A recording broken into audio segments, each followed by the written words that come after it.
बातें करनी है अपन को इसमें, ठीक है। करंट इलेक्ट्रिसिटी के अंदर ना number one thing you have to understand is कि what do you mean by current, electric current होता क्या है। सो इलेक्ट्रिक करंट क्या होता है उसको समझने के लिए अपन एक सर्किट बनाएंगे जैसा 10th क्लास में बनाया करते थे।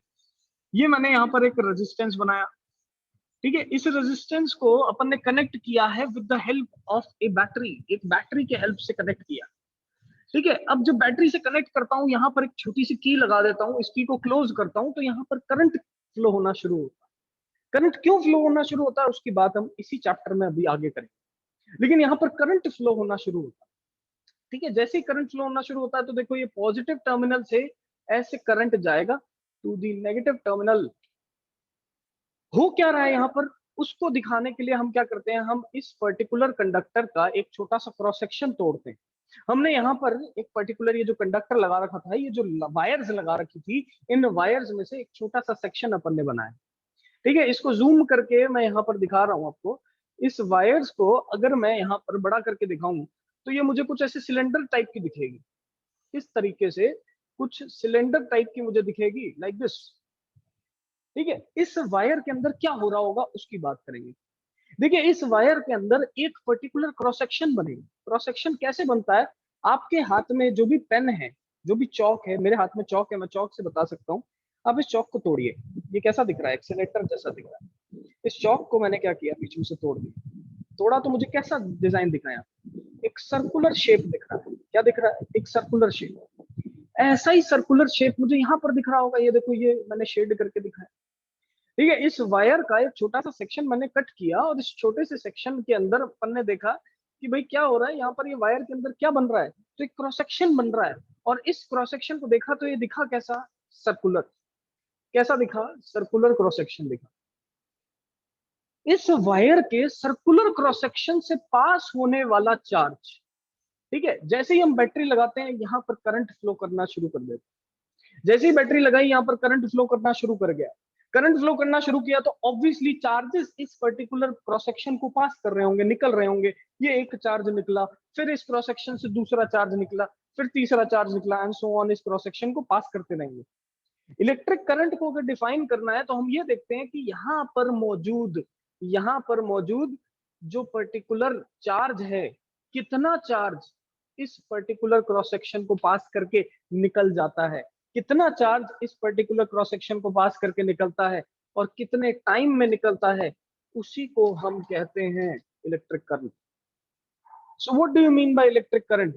Electric current is how much charge is passing through this particular cross section of the conductor. What do you mean by the cross section? आप वायर को बीच में से काटिए तो जिस तरीके का आपको शेप वहां पर दिखने को मिलेगा उसी को क्रॉस सेक्शन बोलते हैं। तो how much charge is passing through any cross section of the conductor in how many time or how much time, इसी के रेशियो को अपन इलेक्ट्रिक करंट से डिनोट करते हैं। So I is equal to Q by T, where Q is the charge which is passing through the cross section of the conductor and T क्या है, T कितने time में ये charge जो है एक पर्टिकुलर क्रॉस सेक्शन को पास करके निकल जाता है। यही चीज आपने 10th क्लास में भी पढ़ी, एग्जैक्ट सेम चीज you have studied in the 10th class also. ध्यान से देखेंगे, समझेंगे, समझना है, देखना है, ठीक है। तो I is equal to Q by T। Now what is Q? Q क्या है, चार्ज है।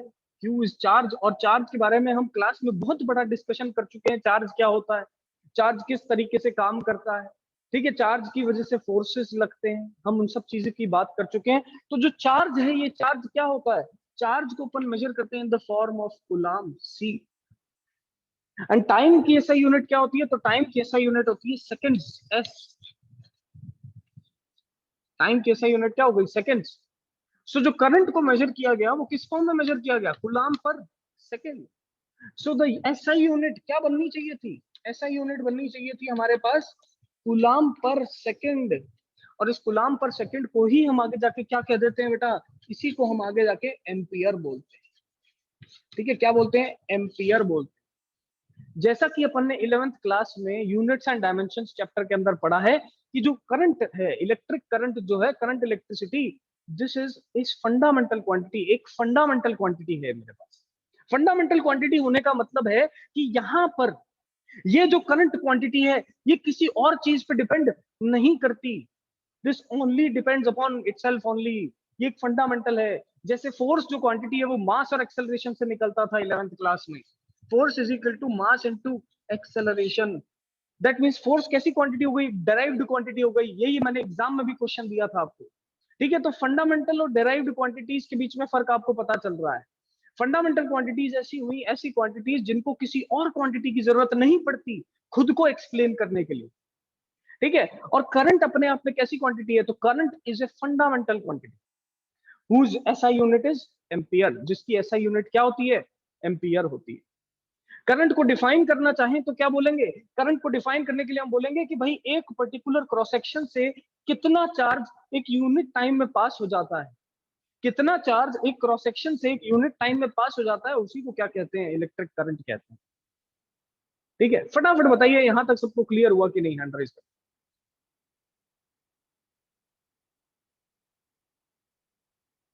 सभी बच्चे उसी तरीके से बस पढ़ते रहो, फटाफट बताओ क्या यहाँ तक क्लियर है कि नहीं।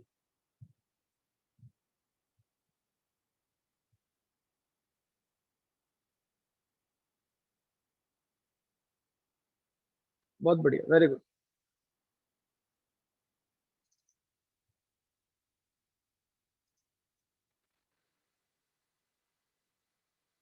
चलिए, ये तो बात हो गई करंट की कि यार करंट होता क्या है।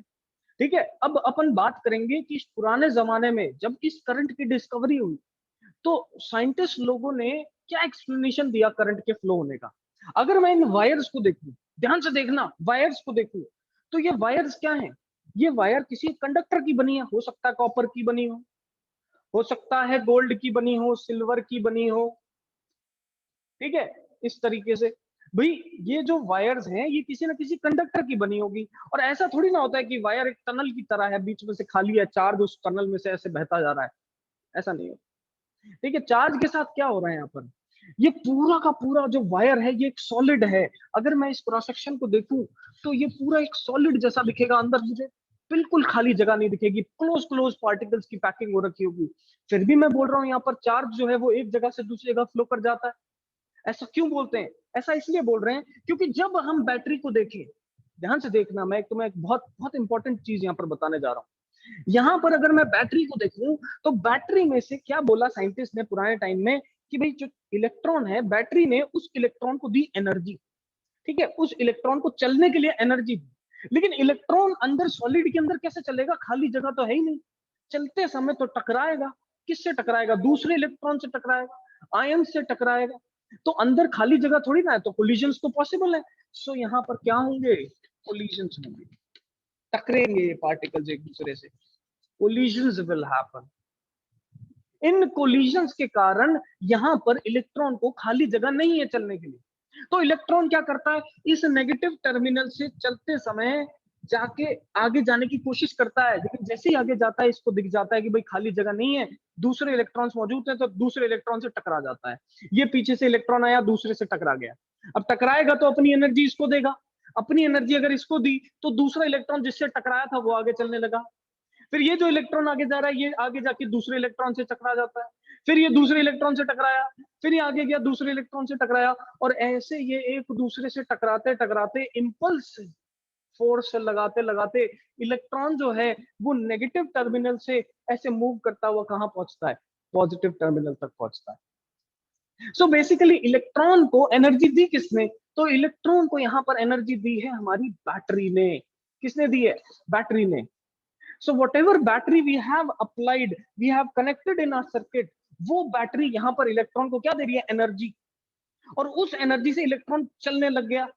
जैसे इलेक्ट्रॉन चलने लगता है तो वो खाली जगह देख ही नहीं पाता है, चलने की कोई जगह ही नहीं मिलती उसे, तो आगे जाके दूसरे इलेक्ट्रॉन से टकरा जाता है। फिर वो आगे जाके दूसरे इलेक्ट्रॉन से टकरा जाएगा, ऐसे आगे जाके दूसरे इलेक्ट्रॉन से टकरा जाएगा। तो इस तरीके से इम्पल्स फोर्स लगाते लगाते, कौन सा फोर्स, इम्पल्स फोर्स लगाते लगाते ये छोटे छोटे फोर्सेस लगते रहेंगे, बहुत कम समय के लिए फोर्सेस लगते रहेंगे, और इलेक्ट्रॉन जो है वो आगे की तरफ ट्रैवल होता रहेगा। तो बेसिकली ऐसा कभी नहीं हो रहा कि इलेक्ट्रॉन यहाँ से निकला पूरा घूम के यहाँ पहुंचा, that is not happening. Electron निकला, लेकिन उसने अगले इलेक्ट्रॉन को पुश किया, फिर वो इलेक्ट्रॉन अगले इलेक्ट्रॉन को पुश करेगा, फिर वो इलेक्ट्रॉन अगले इलेक्ट्रॉन को पुश करेगा, और ऐसे चलता रहेगा प्रोसेस जब तक यहाँ वाला इलेक्ट्रॉन वापस बैटरी में नहीं आया, जब तक यहाँ वाले इलेक्ट्रॉन को पुश ना मिले, और पुश मिलके ये वापस किस में आ जाए, बैटरी में आ जाए। तो बेसिकली क्या बैटरी इलेक्ट्रॉन दे रही है क्या? नहीं, इलेक्ट्रॉन को एनर्जी दे रही है, जिस एनर्जी की वजह से इलेक्ट्रॉन जो है वो चलने लग जाता है। इलेक्ट्रॉन नहीं देती बैटरी, कभी भी चार्ज नहीं देती बैटरी, क्या प्रोवाइड करती है? एनर्जी प्रोवाइड करती है। आप इसको दिमाग से निकाल दो, 10th क्लास में बच्चों ने फुल रट रखा होता है कि चार्ज, ये इलेक्ट्रॉन निकला नेगेटिव से चला गया पॉजिटिव में, ऐसा नहीं होता। जो भी यहाँ पर इलेक्ट्रॉन्स मूव कर रहे हैं वो सर्किट के अंदर पहले से ही मौजूद है। हम जानते हैं, हमने पढ़ा है क्वांटाइजेशन, उसके अंदर हमने देखा है कि इस संसार में हर ऑब्जेक्ट के पास इलेक्ट्रॉन प्रोटॉन होता है। अब बस उस इलेक्ट्रॉन प्रोटॉन को चलाने की एनर्जी कौन दे रहा है? ये बैटरी दे रही है। अगर आप एक वायर को पकड़ लेते हो, ठीक है, तो उस वायर की वजह से आपको शॉक क्यों लगता है? क्योंकि उस वायर ने आपको क्या दिया? एनर्जी दे दी, और आपकी बॉडी के अंदर के जो इलेक्ट्रॉन्स है वो चलना शुरू कर गए, तो इसीलिए आपको शॉक लगा एकदम से। लाइव वायर, अगर जो खंबे पे वायर्स होती है उनको पकड़ लोगे तो हो जाएगा काम, ठीक है। किसी को भी इस चैप्टर में फील लेनी हो तो वो पकड़ के देख ले भाई, ठीक है, लाइव वायर को टच करे और पता चल जाएगा उसको क्या होगा, ठीक है। तो basically what is happening, basically in this particular circuit, जो बैटरी है, that battery is providing the energy, sufficient energy to the electrons, and that is why the electrons which were present in the circuit, they are moving in a closed path, ठीक है। तो battery is not providing the charge, battery is providing the energy or supplying the energy to the charge so that the charge can move in the whole circuit। फटाफट बताइए ये चीज clear हुई कि नहीं?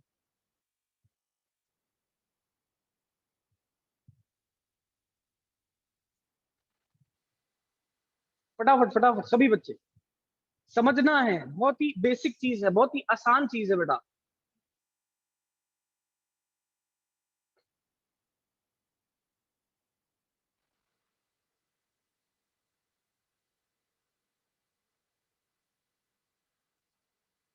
Yes, fast everyone.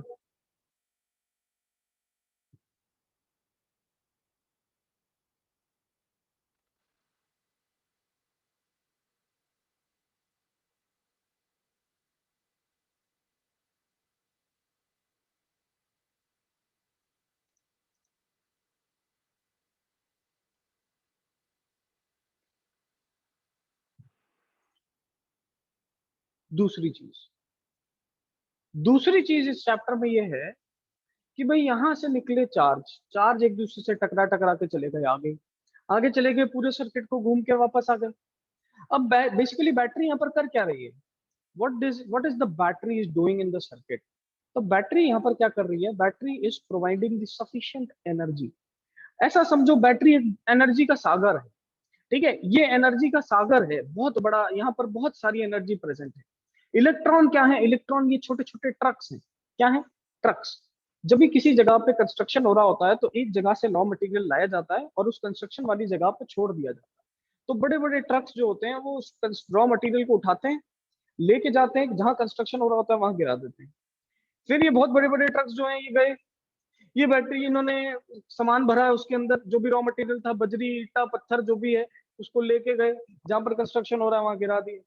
ऐसा process continuously चलता रहता है, ठीक है। इस प्रोसेस में हो क्या रहा है? इस प्रोसेस में एक जगह पे बहुत सारा एनर्जी था, एक जगह पे बहुत सारा रॉ मटेरियल पड़ा था, ट्रक्स आए, वहां से एनर्जी को धीरे धीरे लेके जहां पर कंस्ट्रक्शन हो रहा है वहां डाल के चले गए।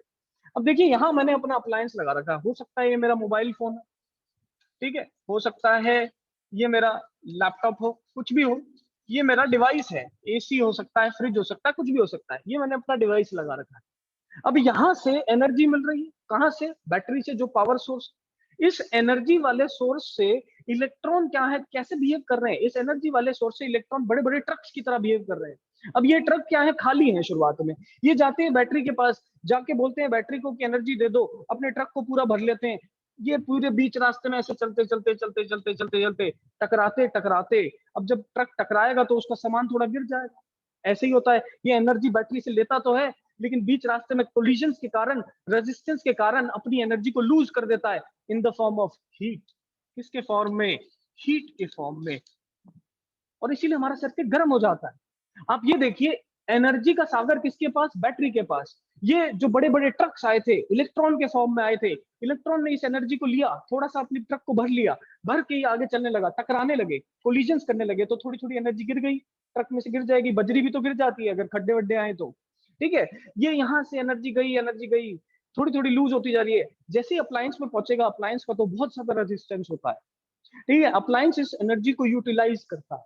जैसे ही ये इलेक्ट्रॉन इसके अंदर पहुंचेगा, एनर्जी किसको सप्लाई कर देगा? अप्लायंस को, और अप्लायंस चलने लग जाएगा।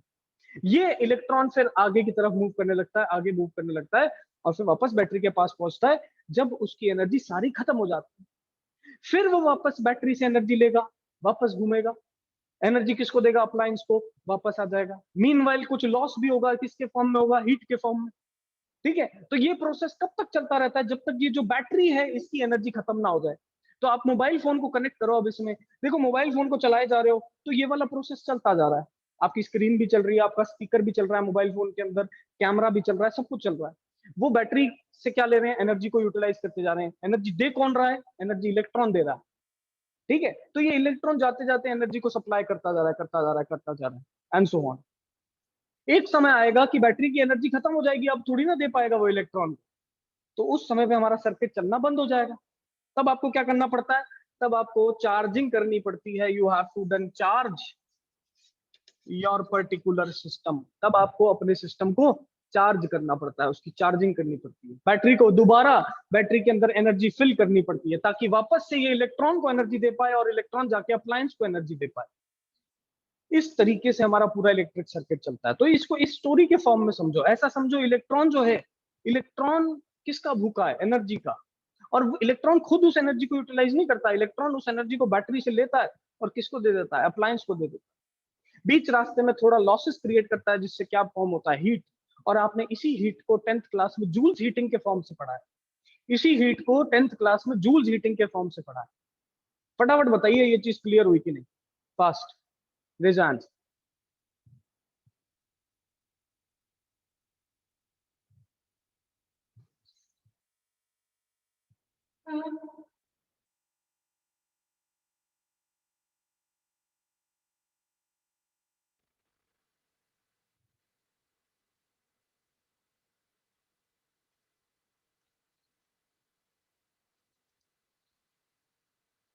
तो आज से आपसे कोई भी पूछ ले कि क्या बैटरी आपको चार्ज दे रहा है क्या? नहीं।